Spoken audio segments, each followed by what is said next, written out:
Ang namin sumasalangit ka sa bayan. Sa mga kamay mo, ang paghatol sa tao ito. Kinalulungkot ko. Maaari ko na palayain ng tao ito.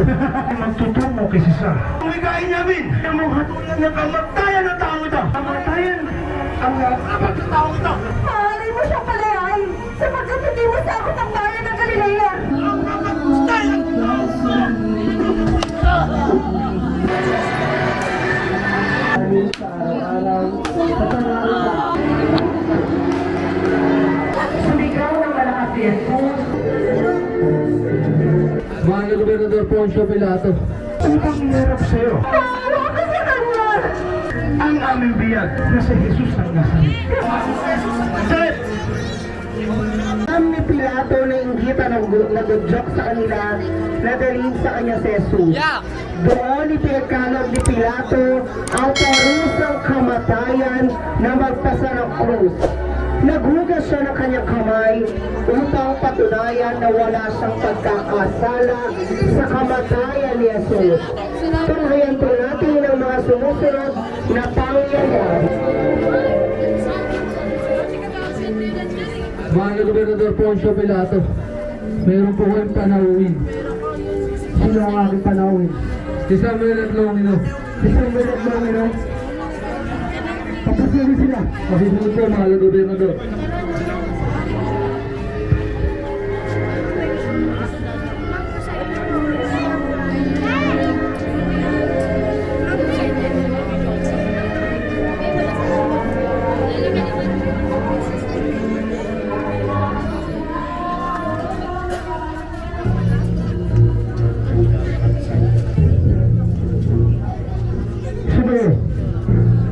Ang kagandahan ng sigat ng araw, mahal na Gobernador. At sumay niyo rin. Ano ang bakit kayo pinagpalit? Dito sa aking kaharian. Nagbalik mo kami dito sa iyong palasyo. Upang hirap sa'yo ang aming biyag na si Jesus ang Nazaret. Jesus! Jesus Nazareth! Bakit hindi siya makasakin? Nais po ba siya makita, Claudia? Hindi mo mamalakating Poncio. Nais ko makakusap sa Jesus. Kung yan ang nais. Narinig ko ang aking asawa. Ipasok siya.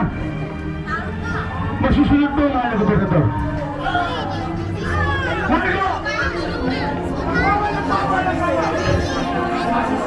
Nazaret! Poncio!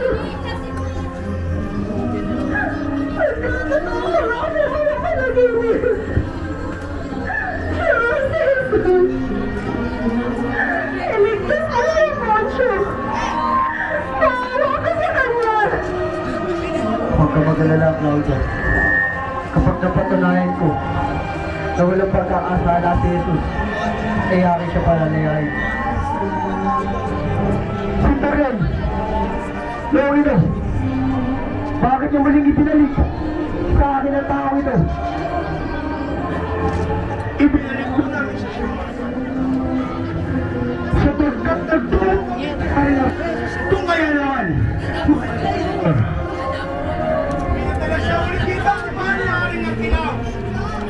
Itong ikaw na po ang humatol sa dugo ng tao ito sapagkat liliga ni mahal-yaring Aquilaw. Nasa mga kamay mo ang paghatol sa tao ito at ibinababatid niya. Nakalimutan niya raw ang matagal niyong buwan. Tulad ko, si Haring Aquilaw man ay walang nakitang pagkakasala ng tao ito. Kaya Samuel, Longino, ikinalulungkot ko. Maaari ko na palayain ng tao ito. Mahal na Gobernador, mukhang habag na habag ka sa taong ito. Kapag pinalaya mo siya, kami mismo mga kawal ng pamahalang Roma ay magtutungo kay Cesar upang wigain namin ayaw mong hatulan ng kamatayan ng tao ito. Magtigil ka! Sawad! Pagkulang nyo alagad! Gaano ba kabigat ang pagkakasala ng tao ito? Malaki! At inyong nais gusto katulad ng kamatayan! Malaki ang inyong pagkakasala! Kaya't nais siyang matulan. Sapagkat ang taong ito ay nagkaangkin na pinakamataas na pangulong bilang Diyos. Yan ay isang blasphemia. Nanggagamot sa tuwing araw ng Sabat. Hindi ba yan ay labag sa kautusan ng Panginoon? Ang nagiging hatol ay kamatayan! Kamatayan ang nakakabag sa taong ito at ipinapamalita niya na siya ay maghahari ng sanlibutan. Maghahari ng sanlibutan na paang sa bayan ng Galilea. Ay, ganun, Poncio. Maaari mo siyang palayain sapagkat hindi mo sakot ang bayan ng Galilea. Tama ang aking asawa! Hindi ko nasasakupan ng bayan ng Galilea! Kaya't maaari ko siya palayain! Palalayain mo ang taongan. Mahal na gobernador, hindi mo siya maaaring palayain sapagkat taglay mo ang isang kapangyarihan ang maging hatol sa dugo ng tao ito. Kapag hindi mo siya inatulan, ako mismo ay magsusubok kay kataas-taasan si Sara. Huwag kang maniwala sa kanya. Sa pagiging isang gobernador mo, hasulan mo ng kamatayan ng tao ito.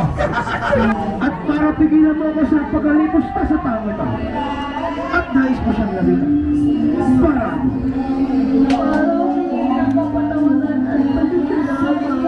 tumigil ang tawad, pasasalamat.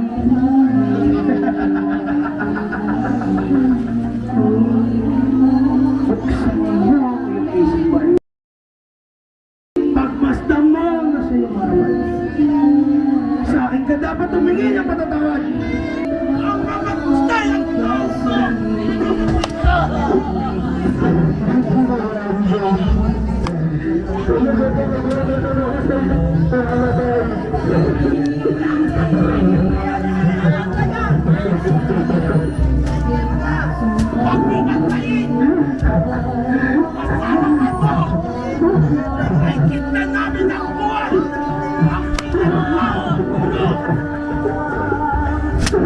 Ang Rosen, ipagkakaloob ko sa'yo.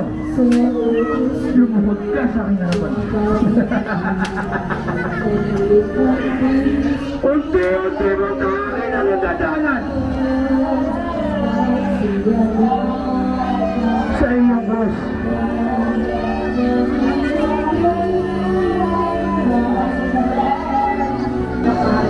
Sundin ang mo dito sa lupa para lang sa langit. Bigyan niyo po kami ngayon ng aming kakanin sa araw-araw. Patawarin sa aming mga sala para lang pagpapatawad namin sa nakakasala sa amin. At huwag mo kami ipalito sa tukso at sadya mo kami sa lahat ng masama. Amen. Abagi ng Maria, nagpupulong ka ng grasya ang Panginoong Diyos ay sumasayo. Sagot ng pinagpalang sa babae lahat, pinagpalang naman ang iyong anak na si Jesus. Santa Maria, Ginang Diyos, sa panalangin ng aming makasalanan, ngayon at sa aming pangamataya. Luwalhati sa Ama, sa Anak, sa Espiritu Santo, Sa paragang sa walang muna, ngayon magpakailangan, hanggang sa walang hanggan. sa pangalan ng Ama, ng Anak, ng Espiritu Santo, at nanay, tumulong sa kapwa. Nagsubok ka pa ng maraming tulad ni Simon ng Sireno, Panginoon. Padala niyo kami ng mga taong may lakas ng loob upang pasalin ng iba na may pagkakaisa tulad ng mga kapatid na may pagtitiis. Gawin mo kami, Panginoon, na tulad ni Simon. Bigyan mo kami ng lakas at kagandahan ng loob na magdamayan. Sapagkat ang aming lipunan ay puro ng durusang Kristo na hindi makagapay sa bigat ng krus na kanilang pinasal na may iba't ibang hukis at bigat na taglay. Ama namin, sumasalangit ka sa bahin ng pangalan mo. Mapa sa amin ang kaharian mo. Sundin ang loob mo dito sa lupa para ng salamat. Bigyan niyo po kami ngayon ng aming kakainin sa araw-araw. Patawarin mo kami sa aming mga sala. Para lang kapapatawad namin sa nagkakasala sa amin. At huwag po kami ito sa pagkakapit mo kami sa lahat ng masama amin.